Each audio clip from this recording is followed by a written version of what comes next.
ये कहानी है लखन और बिरजू नाम के दो दोस्तों की। बिरजू और लखन दोनों ही बचपन के पक्के दोस्त थे।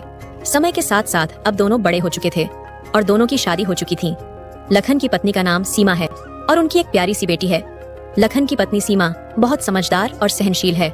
बिरजू की पत्नी का नाम अनुराधा है। उनको दो प्यारे से बच्चे हैं। लखन और बिरजू दोनों ही बड़े व्यापारियों के दुकानों पर मजदूरी करते थे और मजदूरी से जो पैसे आते वह दोनों अपनी अपनी पत्नियों को दे देते थे।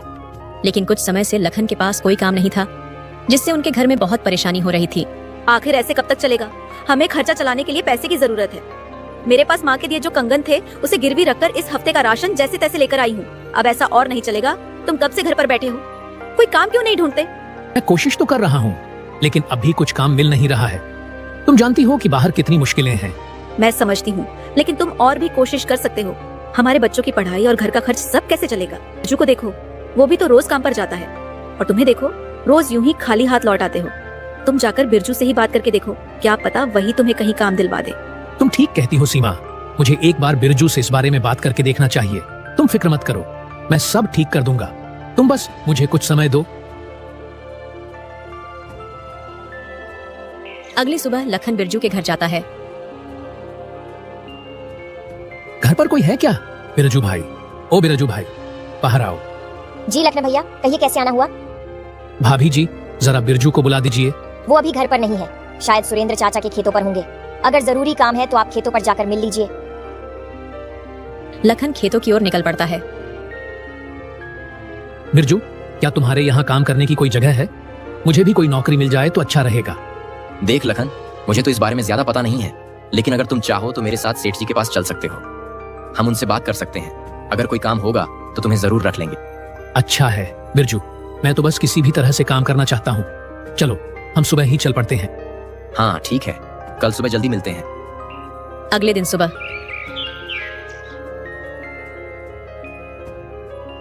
लखन, आ गए तुम? चलो चलते हैं सेठ जी के पास। हाँ बिरजू भाई, मैं तैयार हूँ। बाजार चलते हैं और वहीं उनसे बात करेंगे।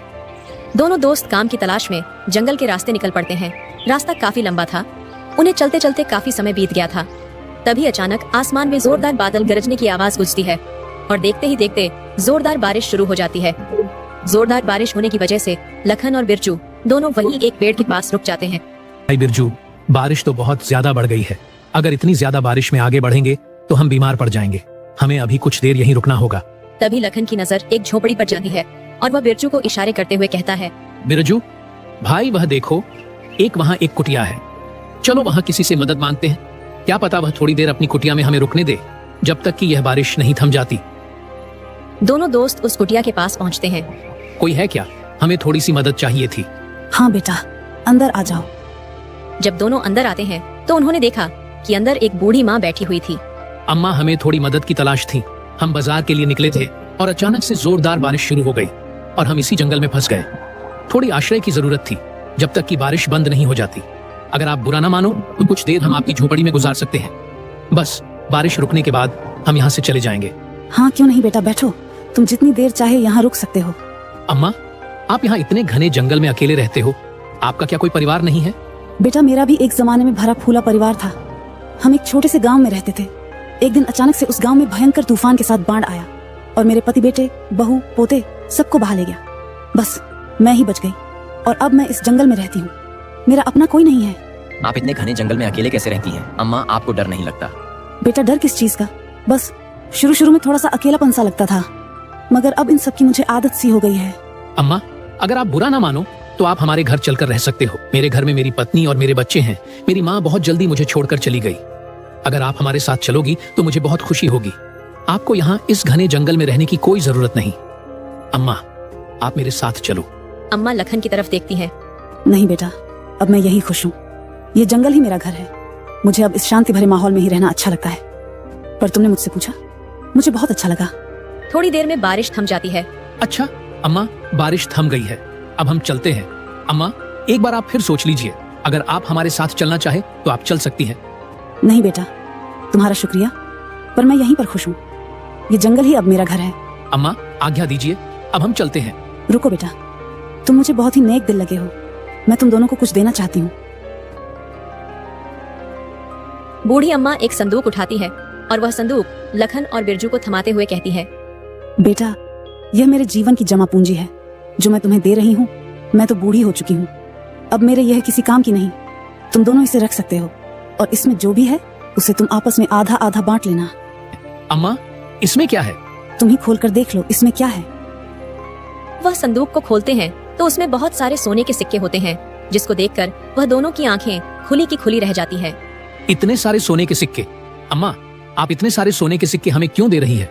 बेटा, मेरा अब यहाँ कोई अपना है ही नहीं और तुम मुझे बहुत नेक दिल इंसान लगे और तुम्हारे पहनावे से तुम काफी गरीब और असहाय प्रतीत हो रहे हो, इसीलिए मैंने तुम्हें यह देने का निर्णय लिया है। अब तुम दोनों इसे रख सकते हो, इस पर तुम दोनों का बराबर का हक है। दोनों बूढ़ी अम्मा को धन्यवाद कहकर वहाँ से अपने गांव के लिए रवाना हो जाते हैं। आज वह दोनों बहुत खुश थे। उनके हाथ एक सोने की खदान जो लग गई थी। दोनों अपने अलग अलग सपने सजा रहे थे। इन पैसों से मैं सबसे पहले अपना एक छोटा सा कारोबार खोलूंगा और हाँ, अपना एक सुंदर सा घर भी बनाऊंगा। इसमें एक सुंदर सा शीशा भी लगाऊंगा। मेरी पत्नी को शीशा देखना बहुत पसंद है ना। और अपनी बिटिया के लिए एक सुंदर बस्ता भी लाऊंगा। वह काफी दिन से मुझसे बस्ते की मांग कर रही थी और उसका एक अच्छे स्कूल में दाखिला करवाऊंगा। इतने सारे सोने के सिक्के, इससे तो मेरी किस्मत ही बदल जाएगी। मैं तो गांव का सबसे अमीर आदमी बन जाऊंगा। सबसे पहले मैं अपने लिए सुंदर सा घर बनवाऊंगा और उसमें नौकर चाकर होंगे जो मेरे आगे पीछे घूमेंगे। इतने सारे सोने के सिक्के से तो मैं आराम से पूरी जिंदगी बैठकर खा सकता हूँ। मुझे तो कोई काम करने की जरूरत भी नहीं होगी। बिरजू यह सब सोच ही रहा था, तभी लखन बीच में बोल पड़ता है।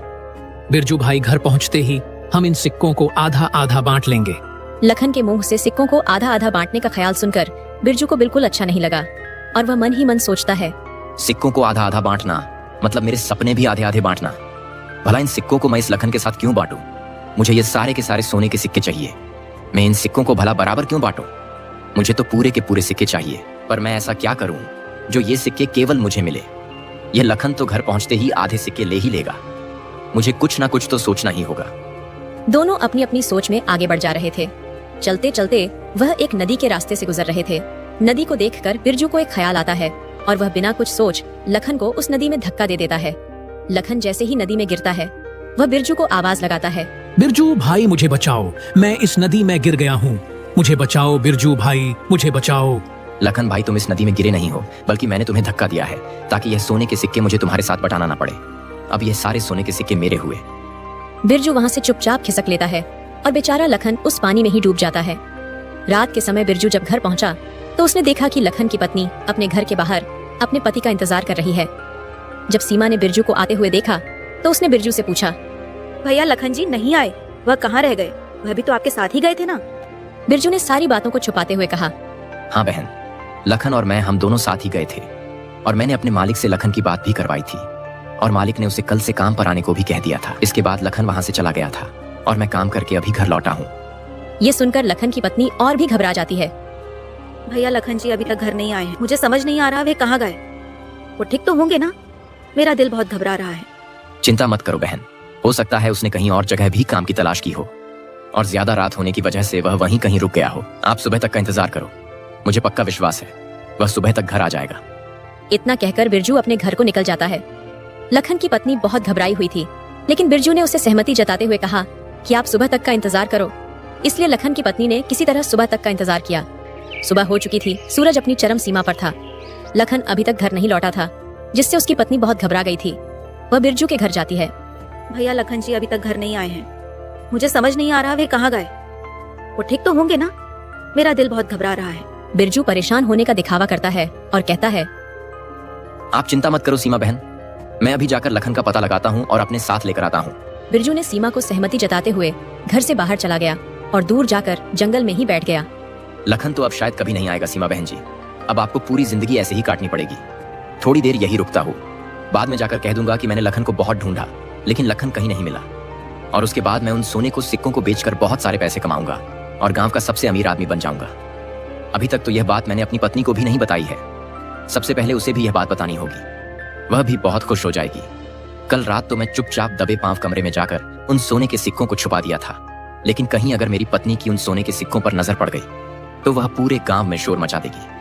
मुझे घर के लिए निकलना चाहिए, बहुत देर हो गई है। बिरजू वहाँ थोड़ी देर आराम करता है और आराम करने के 4-5 घंटे बाद वह फिर अपने घर के लिए निकल पड़ता है। वह बहुत निराश होने का दिखावा करके सीमा के घर पहुँचता है और सीमा को आवाज लगाता है। सीमा बहन, ओ सीमा बहन, बाहर आओ। सीमा बाहर आती है और वह सीमा को बताता है कि उसने लखन को बहुत ढूंढा और उसे लखन कहीं भी नहीं मिला। सीमा बहन, मैंने लखन को बहुत ढूंढा लेकिन उसका कहीं पता नहीं चला। पता नहीं लखन भाई कहाँ है। तभी सीमा के पीछे से लखन बाहर आता है। लखन को अपने सामने जीता जागता देखकर बिरजू के तो पैरों तले जमीन ही खिसक जाती है। तुम यहाँ कैसे? क्यों बिरजू भैया, मुझे यहाँ देखकर तुम्हें खुशी नहीं हो रही? बिरजू लखन की बातों का कोई जवाब नहीं देता। बिरजू का दिल धक धक कर रहा था क्योंकि वह लखन को देखकर बहुत हैरान था और उसको लखन से डर भी बहुत लग रहा था। लखन ने सीमा बहन को सारी बातें बता दी होगी। है प्रभु, अब तो मुझे कोई नहीं बचा सकता। मुझे यहाँ से जल्द ही निकल लेना चाहिए, वरना ये लखन तो मुझे जेल भिजवा कर ही मानेगा। जल्दी से घर जाकर अपनी पत्नी के साथ कहीं दूर भाग जाऊंगा और यह लखन मेरा कुछ नहीं कर पाएगा। लखन ने अभी तक सीमा को कुछ नहीं बताया था। बिरजू और लेखन चुपचाप बस एक दूसरे को देखे जा रहे थे। बिरजू बिना कुछ बोले वहाँ से चुपचाप दबे पांव वहाँ से खिसक लेता है। हे भगवान, अब मैं क्या करूं? यह लखन तो बच गया, पर यह बचा कैसे? इसे तो तैरना भी नहीं आता था। आखिर ये पानी में से बाहर कैसे आया? मैं आज ही अपनी पत्नी के साथ इस संदूक को लेकर इस गांव से हमेशा हमेशा के लिए भाग जाऊंगा। बिरजू ये सब सोच ही रहा था कि तभी उसको उस संदूक का ध्यान आता है और वह उस संदूक के पास जाता है। संदूक को देखकर बिरजू के जान में जान आती है। हे भगवान, ये सब कैसे हुआ? मेरे सोने के सिक्के कहाँ गए? कहीं उस लखन ने तो नहीं चुरा लिए और ये कंकड़ भर दिए? बिरजू ये सब सोच ही रहा था कि तभी उसके सामने बूढ़ी अम्मा प्रकट हो जाती है। अचानक बूढ़ी अम्मा को अपने सामने देखकर बिरजू बहुत हैरान हो जाता है। अम्मा, आप यहाँ कैसे? अपनी गंदी जुबान से मुझे अम्मा मत कह दुष्ट। तुम बहुत दुष्ट और पापी व्यक्ति हो। तुमने अपने दोस्त के साथ इतना बुरा कर्म किया, यही तुम्हारी कर्मों की सजा है। तुमने इस सोने के सिक्के के लिए अपने दोस्त को मारने की कोशिश की। लो, अब तुम्हारे पास ना तुम्हारा वह दोस्त है और ना ही सोने के सिक्के। अब तुम सारी जिंदगी इस कंकड़ से ही खेलते रहना और अमीर बनने के सपने देखना। अम्मा, मुझे माफ कर दो, मुझसे बहुत बड़ी गलती हो गई। मैं लालच में बह गया था। माफ उसे किया जाता है जिसने कोई गलती की हो, और तुमने गलती नहीं, तुमने एक गुनाह किया है, अपने दोस्त को जान से मारने का। किसी व्यक्ति की जान लेने की कोशिश की है तुमने, और अब यही तुम्हारी सजा है। इतना कहकर बूढ़ी अम्मा वहाँ से चली जाती है। बिरजू को अपनी करनी पर बहुत पछतावा होता है। बिरजू अपने पास से सब कुछ गवा देता है जिसके उसने सपने देखे थे। लखन अपनी पत्नी सीमा के साथ अंदर जाता है। लखन के मन में काफी उथल पुथल चल रही थी। मैं क्या करूं? सीमा को वह बताऊं जो मेरे साथ हुआ या नहीं? अगर मैंने बताया तो यह बहुत परेशान हो जाएगी, लेकिन जो बिरजू ने मेरे साथ किया वह बिल्कुल सही नहीं किया। लेकिन अगर मैं सीमा को सच बताया तो मुझे पक्का यकीन है कि ये बिरजू को पुलिस के हवाले कर देगी और बिरजू की बाकी की जिंदगी जेल के सलाखों के पीछे होगी। लेकिन अगर ऐसा होगा तो बिरजू के साथ साथ उसके मासूम बीवी बच्चों को भी इसकी सजा झेलनी पड़ेगी और उनके घर में तो कमाने वाला बस बिरजू ही है। अगर वह जेल में रहेगा तो उसके बीवी बच्चे अकेले पड़ जाएंगे। नहीं, मैं ऐसा नहीं कर सकता। फिर जो की गलती की सजा तो उनकी मासूम बच्चों को नहीं दे सकता। लेकिन बिरजू ने भी मेरे साथ अच्छा नहीं किया। मैंने कितने सारे सपने देखे थे, उसने वह सारे सोने के सिक्के मुझसे छीन लिए और मेरे सपने भी। लखन ये सब सोच ही रहा था कि तभी वहाँ पर बूढ़ी अम्मा प्रकट हो जाती है। बुद्धि अम्मा को देखकर लखन बहुत हैरान भी था और खुश भी। आप यहाँ कैसे, और आपको मेरे घर का पता कैसे मिला? लखन बेटा, मैं हर जगह आ सकती हूँ, मुझे हर जगह का पता मालूम है। इतना कहकर बूढ़ी अम्मा अपने जादू से एक संदूक प्रकट करती है। अम्मा, यह तो वही संदूक है ना जो आपने मुझे दिया था? हाँ लखन बेटा, ये वही संदूक है और अब यह तुम्हारा हुआ। पर माँ, यह संदूक तो बिरजू के पास था ना? हाँ, बिरजू के पास जो होना चाहिए था वह उसे मिल गया है, और तुम्हारे पास जो होना चाहिए वह यह है। जैसे ही लखन उस संदूक को खोला, उसने देखा वह संदूक सोने के सिक्कों से भरा हुआ था। अम्मा, इसमें तो बहुत सारे सोने के सिक्के हैं। अब तुम इस संदूक को अपने पास रखो, अब यह सब तुम्हारा है, इसे संभाल कर रखना। इतना कहकर बूढ़ी अम्मा वहाँ से गायब हो जाती है। ये कौन थी और ये अचानक से कहाँ गई? यह तो मुझे भी नहीं पता। मैं तो इन्हें आम इंसान समझ रहा था, लेकिन लगता है यह कोई फरिश्ता थी जो हमारी मदद करने आई थी। जी, इतने सारे सोने के सिक्के, इससे तो हम बहुत अमीर हो जाएंगे और हमारे सारे सपने इससे पूरे हो जाएंगे। हाँ सीमा, इससे हम अपने सारे सपने पूरे करेंगे जो हमने देखे थे।